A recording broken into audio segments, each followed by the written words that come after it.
Queridos irmãos e irmãs, é um prazer estar aqui com vocês. A nossa denominação, Assembleia de Deus Sobradinho, estabeleceu como um propósito para o mês de junho 30 dias de jejum e oração em busca do poder transformador de Deus.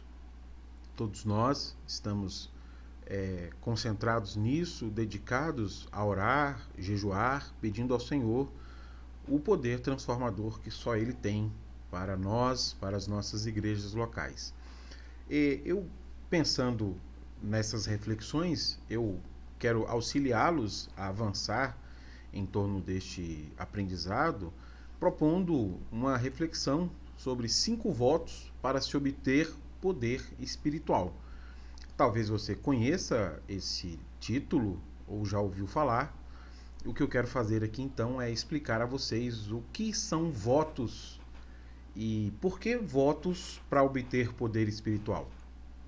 Para fazer essa explicação, eu quero ler o Salmo 56 e do Salmo 56 então extrair os princípios importantes para considerar com vocês sobre votos espirituais. Antes de ler o Salmo, eu quero apenas que você saiba que o título do Salmo é de Davi quando os filisteus o prenderam em Gate. Ou seja, o conteúdo deste salmo traz a oração de um homem que está preso pelos seus inimigos em Gate. Se vendo impotente, porque ele está preso, tudo que Davi pode fazer é pedir ao Senhor um livramento. E o Salmo 56 conta pra gente esta oração pedindo o livramento do Senhor. Por uma questão de tempo, eu quero me focar apenas no encerramento da oração, nos 2 últimos versículos onde o salmista expressa a sua confiança e ele assume um compromisso diante do Senhor. Vamos à leitura? Acompanhe comigo, por favor, versículo de número 12 e 13. Cumprirei os votos que fiz a ti, ó Deus, e te oferecerei um sacrifício de gratidão, pois me livrastes da morte, não deixastes que meus pés tropeçassem. Agora posso andar em tua presença, ó Deus, em tua luz que dá vida. O salmista encerra o Salmo 56 dizendo: eu confio no livramento do Senhor. E quando isso acontecer, quando este livramento acontecer, porque ele está preso em Gate pelos seus inimigos, ele assume um compromisso. Cumprirei os votos que fiz a ti, ó Deus, e te oferecerei um sacrifício de gratidão. Bom, se você reparar, o versículo 12 e o versículo 13, eles acontecem entre 2 tempos. Há 2 tempos distintos entre o versículo 12 e o versículo 13. O versículo 12 situa o salmista no futuro, onde ele espera ver essa promessa cumprida, a promessa de ser liberto desta prisão. Mas o versículo 13 o lembra do seu passado, onde ele está cercado pelos seus inimigos e preso. Por isso que é importante ver esses 2 tempos, porque entre o futuro, onde ele celebra o Senhor pelo livramento que ele recebeu dos seus inimigos e Gate, e o passado, que é o momento em que o salmista orou pedindo livramento ao Senhor, acontecem 2 coisas. Entre passado e futuro, 2 coisas acontecem. Primeira coisa, como resposta à oração do salmista, o Senhor lhe faz promessas. O Senhor lhe promete livrá-lo da prisão de Gate. Essa situação não vai dar cabo à sua vida. E esse é um ponto central do texto, porque o que o Senhor promete a Davi, que ele não vai encerrar a sua vida aqui em Gate, é que o motiva para cumprir votos ao Senhor. Já que o Senhor está dizendo que eu não vou morrer em Gate, eu faço um voto ao Senhor. Crendo nessas promessas, e este é o segundo aspecto, o salmista assume um compromisso. Quando o Senhor me livrar, e eu sei que isso vai acontecer, porque o Senhor está me prometendo, eu vou voltar à casa do Senhor com ofertas de agradecimento, reconhecendo o que o Senhor fez por mim. Isso é muito maravilhoso, porque entre passado e futuro há uma promessa do Senhor que move o salmista a acreditar que aquilo que Deus falou vai se cumprir. Davi, sua vida não se encerra em Gate. este não será o final do seu reinado. Olha que interessante o comentário que o Golden Gay faz acerca do Salmo 56, desses 2 versículos. Leia comigo. O Salmo sugere o reconhecimento de que o medo e a confiança podem coexistir. A vida de fé é então aquela em que vivemos em confiança, mesmo que também conheçamos o medo. Talvez, de fato, a confiança só exista na presença do medo. Em um estado mental tranquilo, não há espaço para o exercício da esperança. Maravilhoso isso, né? Se quiser, tira um print, deixe salvo aí nas suas imagens, porque isso aqui é maravilhoso. Nós percebemos um salmo onde medo e confiança coexistem juntos. A vida de fé é assim, ela confia no Senhor, mas mesmo que a gente confie no Senhor, a gente conhece o medo. E o Golden Gay diz que um estado mental tranquilo não há espaço para o exercício da esperança, porque nós já vivemos de forma satisfatória e boa. Bom, tendo explicado a vocês brevemente o contexto em que foram ditas as palavras do Salmo 56, eu quero extrair do Salmo 56 um conceito teológico muito importante que é expresso por Davi. O conceito de votos. O que são votos, sabendo do contexto do Salmo 56? Esse é o conceito que eu ofereço a você. Votos são compromissos que assumimos com o Senhor, acreditando que suas promessas, que estão sobre nós, vão se cumprir. Tendo percebido o contexto, entendido que eu estou impotente e sabendo que existe uma promessa do Senhor para um futuro diferente, eu faço votos ao Senhor. Senhor, eu assumo um compromisso por confiar na sua promessa, por confiar no Senhor, eu faço um voto. Agora, deixa eu destacar para você esse ponto de uma forma mais de um texto, para que você consiga perceber quais são as características de uma pessoa que faz um voto.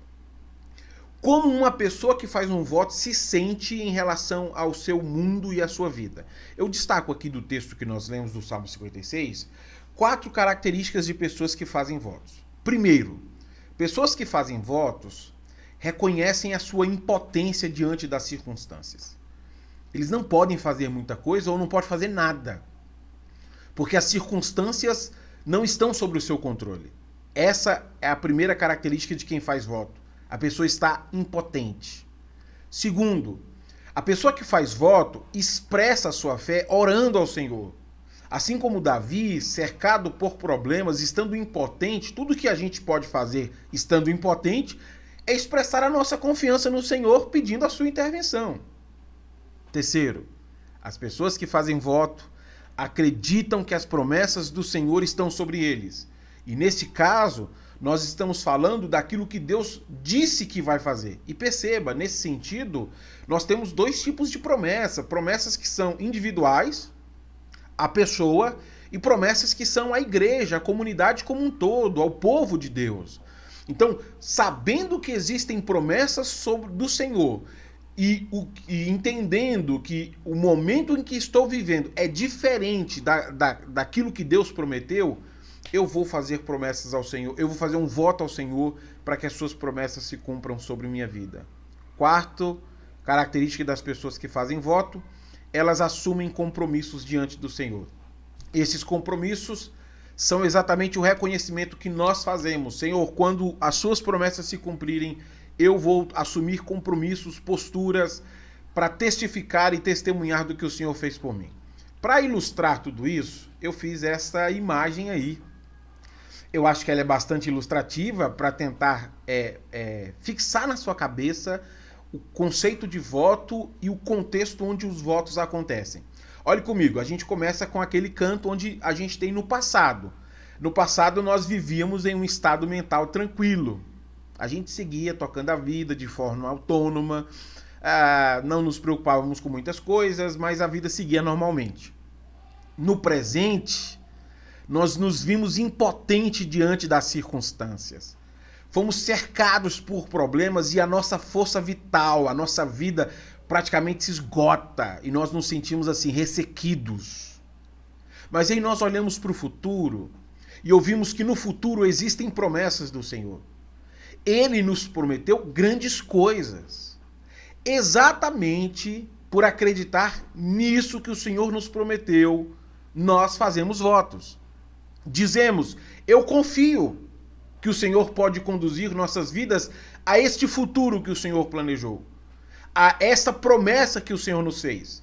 E por confiar, eu assumo um compromisso que quando essas promessas se cumprirem, eu farei votos. Vamos repetir o conceito de votos então e ver como isso fica muito mais claro? Votos são compromissos que assumimos com o Senhor, acreditando que suas promessas que estão sobre nós vão se cumprir. Então, para que nós possamos fazer votos, este ambiente precisa ter essas características. Foi sabendo exatamente desses princípios que envolvem os votos que um pastor se viu diante de uma situação difícil. Ele se sentia impotente, mas ele acreditava que havia uma promessa do Senhor que a sua igreja local poderia ser muito mais do que ela era, poderia proclamar o evangelho de forma muito mais efetiva. Por isso, esse pastor decidiu fazer votos a Deus. Senhor, acreditando naquilo que o Senhor pode fazer a esta igreja, conhecendo as promessas do Senhor à sua igreja, e sabendo que nós não estamos nem perto daquilo que nós poderíamos estar, eu faço um compromisso com o Senhor. Se o Senhor nos conduzir àquilo que a sua igreja pode ser, eu vou cumprir os meus votos diante do Senhor para testemunhar a intervenção do Senhor sobre a história de nossa igreja. Veja, essa história que estou contando a vocês é a história do A.W. Tozer. Eu queria colocar aqui então o que um dos seus biógrafos escreveu sobre essa história, para a gente perceber o cenário em que surgem os 5 votos para se obter o poder espiritual. Leia comigo, por favor. É uma leitura longa, mas é importante para que você entenda o contexto em que o pastor se viu fazendo votos ao Senhor. O biógrafo escreveu assim: na congregação da Aliança de Indianápolis, um membro que tinha muito dinheiro e muito pouco senso, lembrou Tozer, deixou a igreja e construiu outra virando a esquina. Ele disse que não tinha nada contra mim.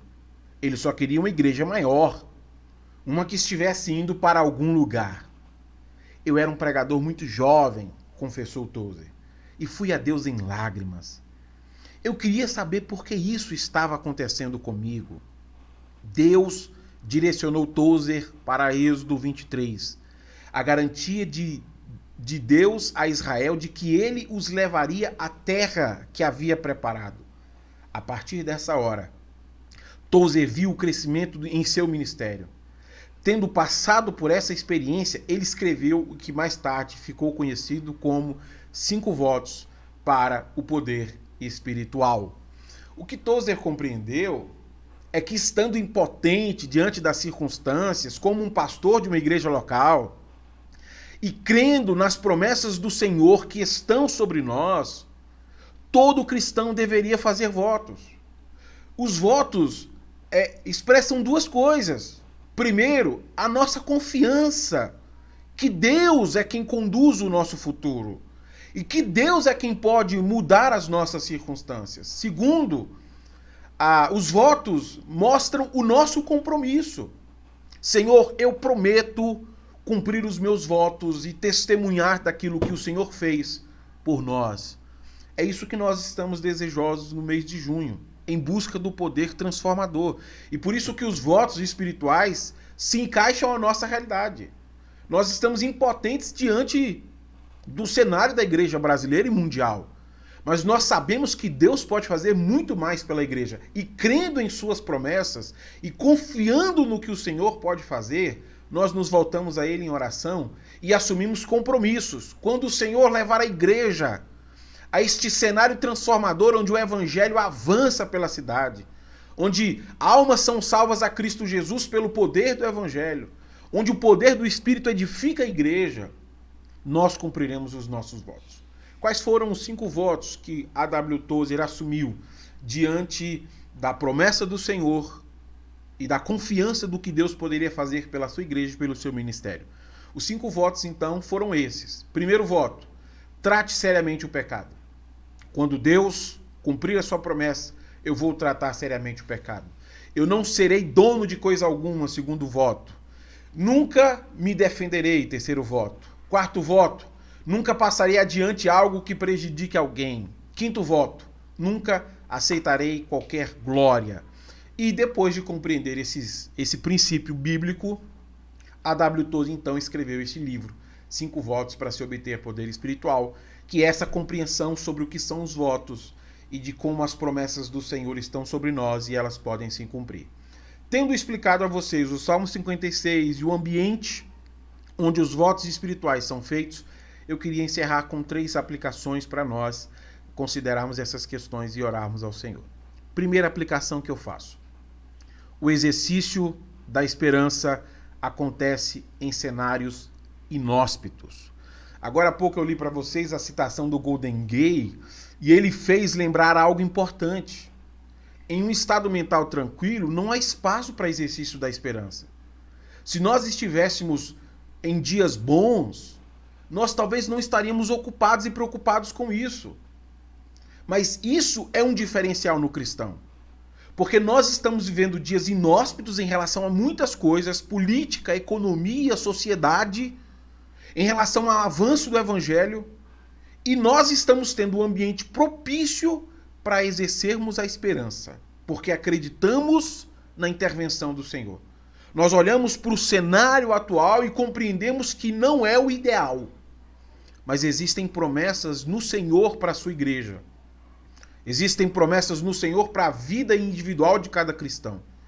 E é nesses cenários inóspitos que nós nos voltamos ao Senhor dizendo: Senhor, eu entendo que o real não é o ideal, mas as promessas do Senhor são vivas e acreditando nelas, nós ousamos ter esperança. Lembro-me da minha dor e da minha aflição, mas lembro-me também daquilo que me pode dar esperança. As misericórdias do Senhor são a causa de não sermos consumidos. E nesse cenário inóspito, nós ousamos ter esperança.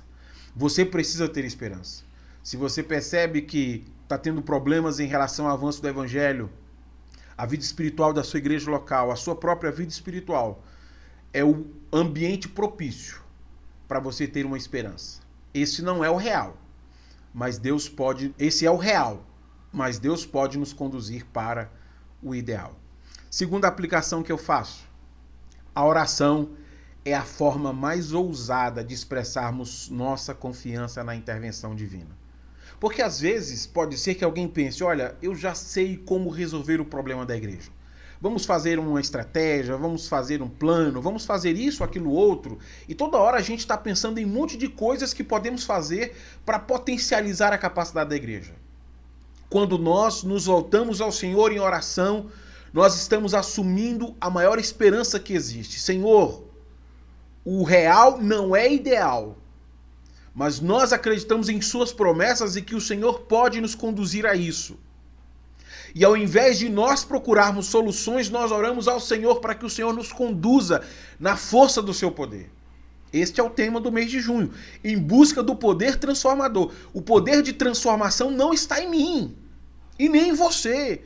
O poder transformador está em Deus. E na oração nós assumimos este compromisso de fé. Senhor, acreditamos que o poder transformador mana do Senhor. É o Senhor quem pode mudar a realidade de nossas igrejas e de nossas vidas. Terceira e última aplicação: votos são compromissos que assumimos com o Senhor. Veja, não é compromisso que você assume com a sua igreja local, com o seu pastor, comigo, com sua esposa. O voto é um compromisso que você está assumindo com Deus, porque é Ele que tem promessas a cumprir. Por isso, são compromissos meus assumidos com o Senhor, eterno Deus. Sobre isso, A.W. Tozer escreve algo maravilhoso que eu compartilho com você para encerrar.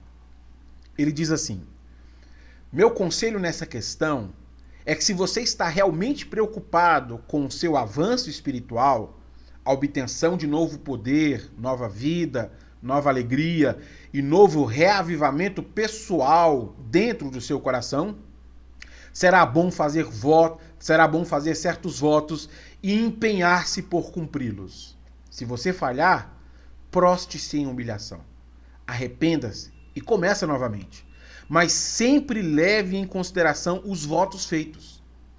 Eles irão ajudar a harmonizar seu coração com os vastos poderes que fluem do trono onde Cristo está sentado à destra de Deus. Os votos que ele faz são exemplos de compromissos que nós precisamos assumir. Mas talvez o voto que você precise assumir com o Senhor seja um voto diferente. Por isso que a oração será o momento ideal. O momento onde nós pedimos ao Senhor a sondar os nossos corações e perceber aquilo que em nós precisa ser mudado. E o Senhor tendo indicado isso, nós assumimos os nossos próprios votos diante do Senhor. Senhor, eu me comprometo a assumir essa postura em relação à vida, por acreditar que essa é a maneira como eu testemunho daquilo que o Senhor fez em nosso meio. Por acreditar que quando eu viver assim, eu vou estar louvando o seu nome em reconhecimento ao cumprimento de suas promessas. E você? Quais votos você vai assumir para que as promessas do Senhor se cumpram sobre sua vida? Esse é um desafio a todos nós. Você não pode ficar de fora daquilo que nós estamos pedindo para que o Senhor faça. Faça parte, se envolva, ore, clame. Não somos nós que vamos lhe dar este poder, mas nós estamos olhando para aquele que tem promessas ao seu povo, o Senhor Jesus, que não nos deixou órfãos e enviou o seu Espírito. A ele nós estamos clamando. Envia-nos este poder transformador. E por isso assumiremos os nossos votos, porque esses votos são a maneira como testemunhamos do cuidado do Senhor para com seu povo. A minha oração é que esta pregação, este material lhe sirva para a sua edificação pessoal e para que você assuma uma postura diferente em relação àquilo que nós acreditamos que o Senhor fará no meio do seu povo. Que Deus em Cristo abençoe a sua vida, em nome de Jesus.